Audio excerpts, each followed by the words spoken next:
Bobby Soriano of our business desk in New York gives an overview of the U.S. presidential candidates and their positions that affect the business world. Bobby. This November, millions of Americans went to the polls to decide the direction of the country for the next 4 years. And while waiting patiently for the results, many of them have placed their hopes on what their candidate can do for them.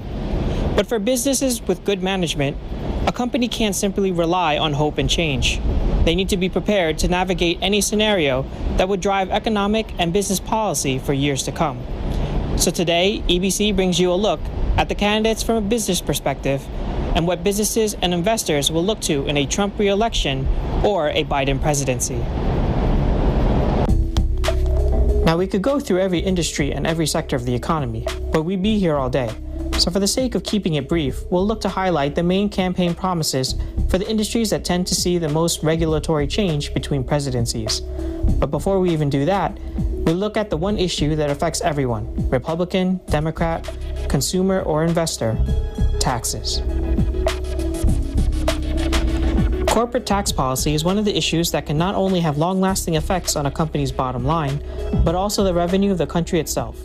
The decision to raise or lower the corporate tax rate, which is the direct tax imposed on the income or capital of business entities, can affect a company's decision to invest into building more factories and hiring more workers, put off spending, or relocate to another country altogether.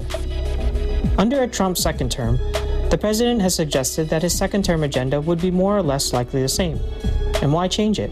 Prior to COVID, U.S. markets were seeing record highs as companies faced lower direct tax costs due to the 2017 Tax Cuts and Jobs Act, which effectively reduced the corporate tax rate from 35% to 21%. Under the Trump plan, we will have a massive tax cut for businesses and massive tax reform and simplification.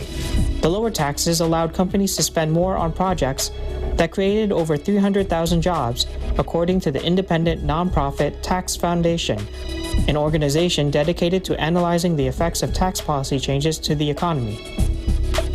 With the pandemic now hindering the economic growth promised by the TCJA, experts predict Trump will look to spur growth by further tax cuts in the form of additional tax credits to companies that create jobs in certain opportunity zones, which the Trump administration hopes will foster more investment in lower-income regions.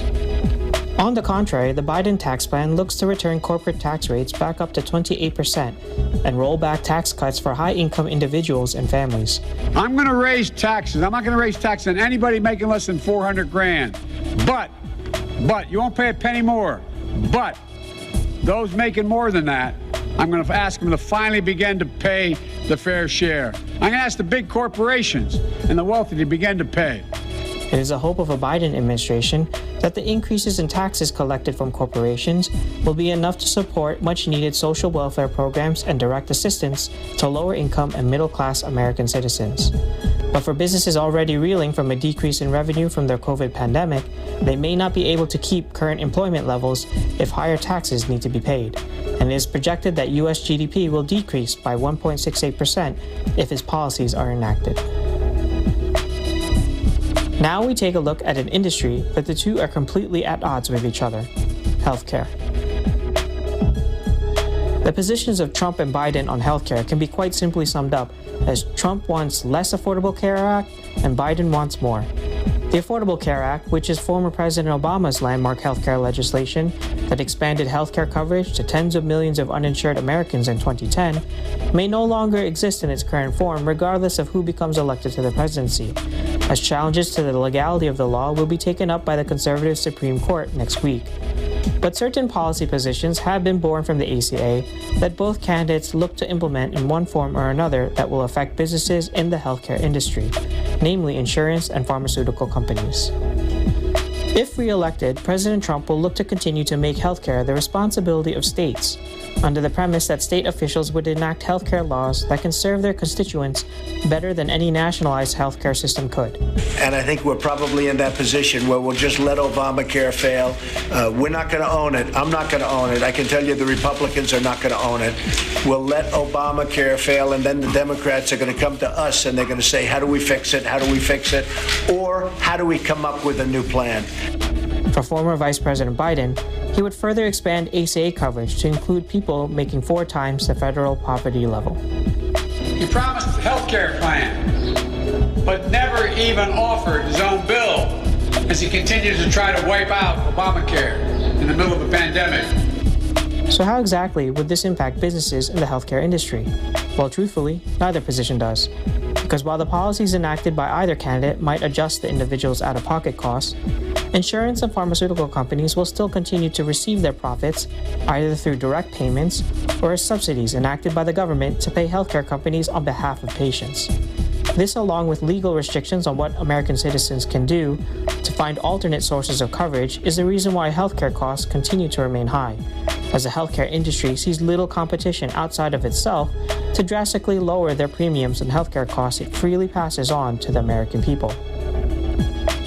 But that might soon change regardless of who is in office. The reason? Both President Trump and former Vice President Biden believe that drug prices are too high, and that the healthcare industry needs more transparency. According to an NPR summary, both candidates are looking to increase the requirements that healthcare companies provide more disclosure of the costs they pass down to the consumer, so consumers have a way of negotiating for cheaper prices. Both candidates also want to expand the importing of drugs from other countries. So while their feelings towards the ACA might get all the headlines, it's positions like these that might genuinely affect the bottom line of the healthcare industry. Lastly, we take a look at the energy sector, with oil, gas, and coal-producing companies hoping for a Trump re-election, while greener companies are hoping for more support by an elected Biden administration.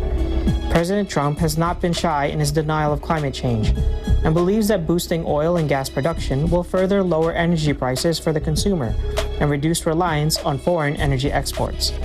The president also supports legislation for $38 billion in clean water infrastructure investment, although this does contradict his stance on further rollbacks to environmental protections.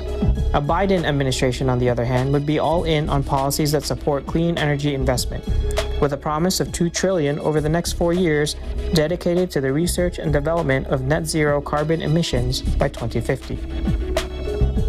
It's readily apparent that clean energy companies would benefit greatly in grants and subsidies provided by Biden presidency.